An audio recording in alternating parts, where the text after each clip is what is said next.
warahmatullahi wabarakatuh. Saya itu Hardi Winarno dari Satlantas Kutai Kartanegara. Saat ini kami sedang berkunjung ke kediaman Bapak Ketua DPRD Kutai Kartanegara, Bapak Abdul Rashid. Apa kabar nih, Pak?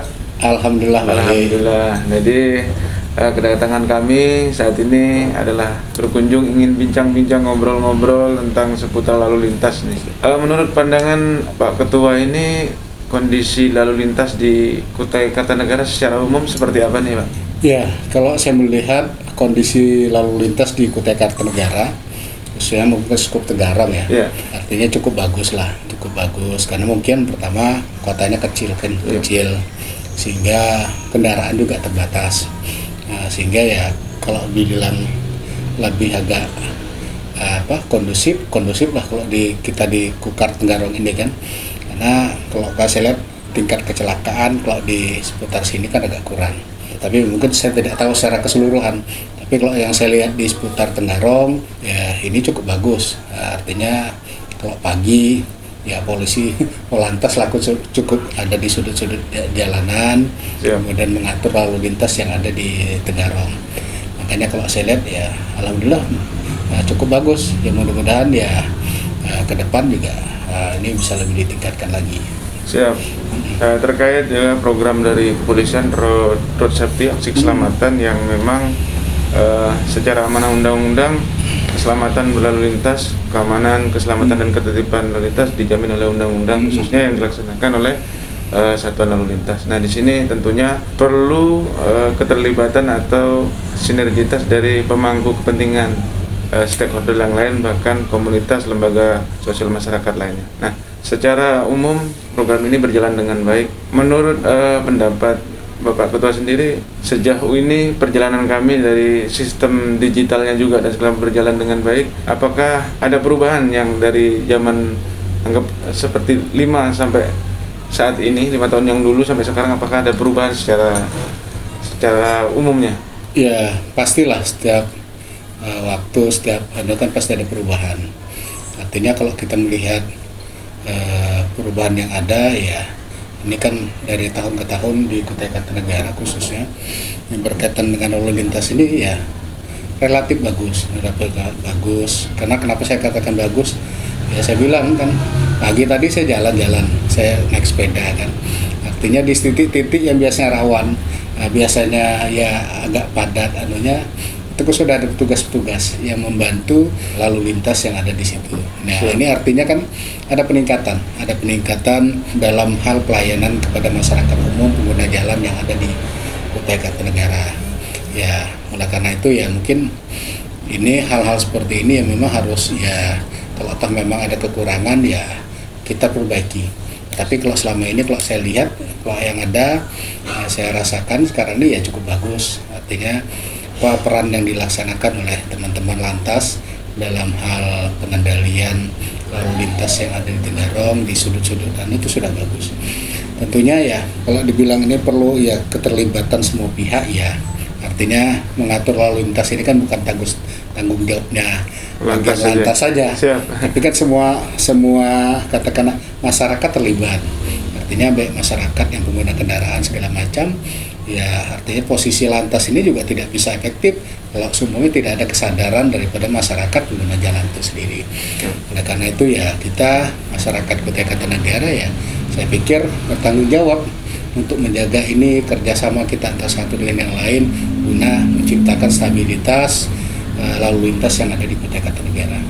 Siap. Terkait tentang budaya tertib, kalau kita bicara tentang budaya tertib tentunya perlu ada edukasi sejak dini. Yang terjadi saat ini adalah prosesnya sudah berjalan, namun masih ada sebagian yang maksimal ketika seandainya nanti pendidikan lalu lintas masuk di kurikulum sekolah. Gimana menurut Pak Ketua tentang hal ini? Ya, kalau saya sih lebih menganjurkan artinya pendidikan lalu lintas ini harus masuk ke sekolah-sekolah, khususnya ya mungkin SMA lah ya.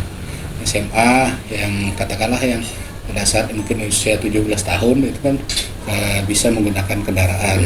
Nah, ini perlu dimasuki supaya ya adik-adik kita ini perlu tahu berkaitan dengan peraturan itu. sehingga ya mungkin dengan adanya aturan, dengan ada sosialisasi yang kita lakukan, ini bisa membuat ya mereka sadar. Artinya pentingnya berlalu lintas, mentaati peraturan-peraturan yang ada, karena kalau semuanya terjadi kecelakaan segala macam, itu bukan yang dirugikan bukan dia saja, tapi orang yang katakanlah terkena musibah itu juga merasakan. Nah, karena itu penting sekali saya pikir pendidikan berlalu lintas usia dini, ya baik itu di sekolah-sekolah yang SMA segala macam. Saya melihat juga kan ada yang kadang-kadang lalu lintas kecil itu ya. Ya, polisi cilik ya. Polisi cilik ya. Ya, saya pikir itu hal-hal seperti itu yang bagus, saya pikir yang positif ya tetap saja dilakukan. Biar memberikan pemahaman kepada masyarakat kita berkaitan dengan pentingnya lalu lintas. Dan ya saya pikir ya hal-hal seperti ini ya harus kita lakukan di Kutai Kartanegara supaya menghindari ya musibah-musibah yang tidak kita inginkan bersama. Siap. Selain kami juga mengembangkan teknologi tentang pelayanan publik, ada juga tentang penegakan hukum yang secara elektronik dan digital. Nah, di sini memang Polri mencoba untuk menyesuaikan dengan zaman saat ini yang serba digital dengan keterbukaan pelayanan publik.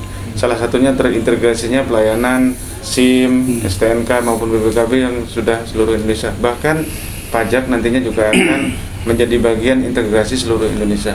Menurut Pak Kuto sendiri, apakah ini sudah menjadi sebuah perubahan yang dulu masih sistemnya manual per daerah? Gimana? Setiap perkembangan zaman itu kan harus kita ikuti. Siap. Artinya kalau semuanya kita tidak mengikuti dengan perkembangan itu, kita akan ketinggalan. Ya, apa yang dilakukan ya dengan sistem pengurusan izin satu pintu segala macam, ini kan bagian daripada kita mempermudah memberikan pelayanan kepada masyarakat di Kutai Kartanegara. Saya pikir ini ya setiap perubahan-perubahan seperti itu harus kita ikuti supaya kita tidak ketinggalan dengan perkembangan itu. Bahkan ada beberapa daerah saya melihat ada suatu ruangan untuk pengendalian lalu lintas. Siap. Nah, misalnya traffic center ya. Karena saya misalnya ke Tangerang pada waktu itu diajak oleh pemerintah di situ, ditunjukkan di suatu ruangan. Nah, di situ kita bisa melihat kondisi kota Tangerang pada waktu itu. Di mana titik rawan, di mana kemacetan segala macam. Pada saat kondisi seperti itu tinggal mengendalikan saja. Pada saat ada kondisi macet seperti itu, tim kontrol itu menelpon tugas yang terdekat di situ supaya untuk mengatur lalu lintas jalanan supaya tidak macet segala. Atau kalau semua ada musibah segala macam, cepat petugas datang ke situ. Ya, hal-hal seperti ini kan bagian daripada yang harus kita persiapkan ke depan. Ya, di Kutai Kartanegara ya mungkin ke depan harus memikirkan itu. Ada suatu lokasi yang mungkin yang ada suatu tempat yang disiapkan bagaimana untuk mengontrol kegiatan yang ada katakanlah di Tenggarong, Kota Tenggarong lah gitu. Daerah-daerah titik rawan yang memang kita lihat di situ harus kita pasang CCTV segala macam supaya kita bisa melihat perkembangan di Tenggarong, apakah ini macet atau ini ada musibah segala macam supaya mungkin ya kita bisa mengontrol kondisi wilayah kita. Siap. Nah, terkait program ke depan yang seiring sejalan dengan program pemerintah kaitannya dengan Smart City, tentunya di sini perlu sebuah sinergitas antara pemerintah, entah itu dari DPRD sendiri tentang program yang ada. Smart City diantaranya adalah tentang penataan kota, kemudian sarana prasarana jalan. Bagaimana tentang program ini? Apakah memang ada ke depan diagendakan ke depan untuk Kutai Kartanegara menyambut dengan adanya IKN ini? Ya, harus kita siapkan. Harus kita siapkan. Ya, katakan terlepas daripada IKN karena ini memang tuntutan ya. Tuntutan bagaimana kita menata kota ini biar lebih orang enak tinggal di sini, ya, penataan jalan segala macamnya biar enak. Ya, saya pikir itu harus dipersiapkan. Artinya ini kan tinggal kita mengatur kalau itu mau dilaksanakan tahapan-tahapannya itu harus direncanakan. Artinya tahun ini apa yang ke depan apa segala macam sehingga ya mungkin apa yang mungkin kita rencanakan menjadikan Tenggarong ini daerah yang tengah Smart City itu lebih bisa tercapai. Ya, saya pikir hal-hal seperti itu ya karena yang menunjang untuk kepentingan kota kita ke depan ya memang harus kita persiapkan itu. Siap. Nah, kemudian ini berkaitan dengan adik-adik kita, anak muda yang saat ini mungkin di Indonesia sekitar 60% adalah milenial.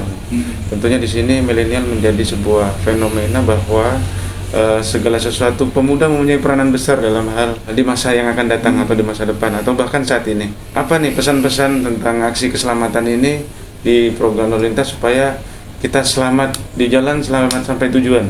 Gimana? Ya, memang ya kita memahami lah pada masa-masa remaja ini, masa-masa milenial ini kan adik-adik kita, anak-anak kita mencari jati diri segala macam. Oleh karena itu ini memang harus kita carikan wadah untuk mereka berkreasi, untuk mereka menyalurkan bakat segala macam di wadah itu supaya tidak salah jalan. Ya katakanlah sudah tidak tergabung dengan dia mungkin yang suka ngebut-ngebutan segala macam. Ini harus kita fasilitasi, apakah itu baik berkaitan dengan kegiatan seni atau mungkin kegiatan keterampilan segala macam. Hal ini mungkin harus kita jembatani supaya adik-adik kita yang mungkin menjadi jati diri ini ada arah-arah yang positif gitu. Arah-arah yang mungkin bisa kita salurkan dalam mereka menggali kemampuan mereka itu, dalam mencari jati diri mereka itu. Saya pikir banyak wadah yang sudah ada di Kutai Kartanegara ini, baik itu klub-klub ya mungkin klub-klub kesenian, klub-klub ya organisasi maupun kegiatan-kegiatan organisasi yang lain, yang ini bisa menjadi wadah mereka untuk menggali kemampuan mereka untuk menunjukkan jati diri mereka di wadah itu. Kita berharap ya adik-adik kita harus bisa menyalurkan di situ. Kita harapkan ya jangan sampai ya mungkin mereka mengikuti hal-hal yang tidak kita inginkan. Memang kita ya masa-masa remaja ini, masa-masa milenial ini kan masa-masa genting, masa-masa genting ya. Nah, kalau kita tidak atur, kita tidak arahkan segala macam ya, khawatir nanti ke depannya tidak bagus ya.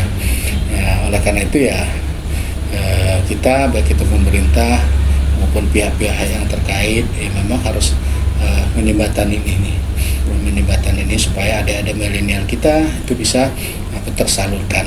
Ya sementara ini kan ya kalau saya melihat kegiatan Mas Hardi juga kan cukup efektif dalam menyalurkan kegiatan-kegiatan teman-teman yang di bawah jembatan. Ya, di bawah jembatan ini kan bagian upaya ya penyaluran mereka untuk yang seni. Kadang-kadang saya lihat ada penampilan ini itu segala macam kan. Ada senam juga saya lihat cukup ramai lah. Nah, ini kan bagian penyaluran. Oleh karena itu kan ya hal-hal seperti ini harus tersosialisasi dengan baik dengan generasi muda, dengan anak-anak kita supaya mereka bisa menyalurkan katakan kemampuan mereka, keahlian mereka dalam hal bidangnya masing-masing. Siap, terima kasih. Di bulan ini di tanggal 22 September nih lalu lintas yang ada di Indonesia, Korps Lalu Lintas berulang tahun. Nih kami dari Satu Lalu Lintas ingin masukkan kritik sarannya supaya kami lebih profesional, modern dan terpercaya atau bahkan lebih yang apa yang diharapkan masyarakat. Mungkin bisa disampaikan, Bang. Ya, kita berharap Polantas ya. Ya, Polantas Kutai Kartanegara bisa menjalankan tugas dengan baik, bisa mengayomi masyarakat dengan baik, karena ini terpenting. Ya, terpenting karena kan ya kita bagian dari pelayan masyarakat, tentunya harus memberikan pelayanan yang terbaik bagi masyarakat. Nah, kalau toh memang bisa melakukan sosialisasi kepada masyarakat berkaitan dengan lalu lintas ini secara anual itu lebih bagus. Itu yang diperlukan itu banyak-banyak melakukan kegiatan sosialisasi kepada masyarakat supaya masyarakat kita juga ya sadar kalau katakan melanggar ini ada sanksi-sanksi segala macam. Itu harus dipahami. Nah, sehingga ya mungkin kita mencegah ya katakanlah ada pelanggaran yang tidak kita inginkan yang dilakukan oleh masyarakat kita. Kalau seumpamanya masyarakat kita sudah sadar dengan sosialisasi kita lakukan, nah, saya yakin tingkat katakan pelanggaran lalu lintas di Kutai Kartanegara ini akan semakin menurun ke depannya. Amin. Ya, terima kasih. Ya. Kemudian yang terakhir nih Bang, pesan buat sahabat-sahabat kita, kaum muda, kemudian masyarakat Kutai Kartanegara dalam turut serta menunjang atau menggelorakan aksi keselamatan ini supaya keselamatan adalah milik kita semua. Ya, seperti saya sampaikan tadi, Polantas ini kan bagian saja. Bagian yang memang untuk menjaga stabilitas lalu lintas yang ada di Kutai Kartanegara ini. Tanpa ditunjang dengan masyarakat, ini tidak bisa berjalan efektif. Oleh karena itu, saya pikir ayo sama-sama lalu lintas di Kutai Kartanegara ini sama-sama kita jaga, jangan sampai nanti ada katakan trek-trek di jalan yang tidak baik. Ini sama-sama kita jaga ya. Saya mengharapkan kepada masyarakat, kepada generasi milenial yang ada di Kutai Kartanegara, mari sama-sama kita jaga stabilitas lalu lintas yang ada di Kutai Kartanegara ini. Karena ketertiban lalu lintas di Kutai Kartanegara ini juga bagian dari katakanlah upaya kita untuk memajukan daerah kita supaya tidak dinilai orang yang negatif. Ya, dan ini kan bagian kita. Oleh karena itu ya kita mengharapkan kita bisa berpartisipasi dengan Polantas yang ada di Kutai Kartanegara untuk menjaga kondisivitas lalu lintas yang ada di Kutai Kartanegara ini bisa lebih kondusif, lebih aman kita untuk berkendaraan. Siap.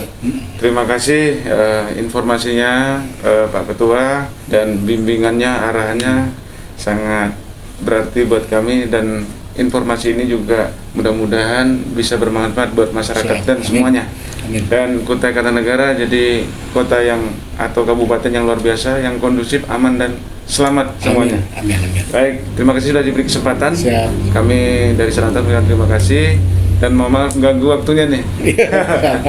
Biasa aja Mas. Tentunya ini bagian juga tugas kami. Tugas saya di DPR kan tentunya ya hal-hal seperti ini ya bagian tugas kita bersama. Makanya kalau ada hal-hal yang mungkin yang bisa kita sharingkan guna ya menjaga daerah yang kita cintai ini kan ya kita jaga sama-sama. Siap. Biar Bukar ini bisa menjadi wadah yang semua orang bisa enak, bisa enjoy tinggal di Kutai Kartanegara ini. Siap. Terima kasih Pak Ketua DPR, Pak Abdul Rasyid. Demikianlah ya. Demikian sahabat-sahabat polisi dimanapun berada. Beliau sangat terbuka, humble dan nyaman sekali ngobrolnya. Dan apabila ada kata-kata kami yang kurang berkenan, kami juga manusia biasa, mohon maaf. Sampai ketemu lagi dengan kami ya, berkenan nanti Pak ketika di lain waktu. Terima kasih kepada Pak Ketua DPR, mudah-mudahan yang kita bincangkan hari ini bisa bermanfaat buat semuanya. Saya Hardi Winarno mengucapkan terima kasih dan mohon maaf apabila ada kata-kata atau perilaku kami yang kurang berkenan. Terima kasih. Assalamualaikum warahmatullahi wabarakatuh. Waalaikumsalam warahmatullahi wabarakatuh.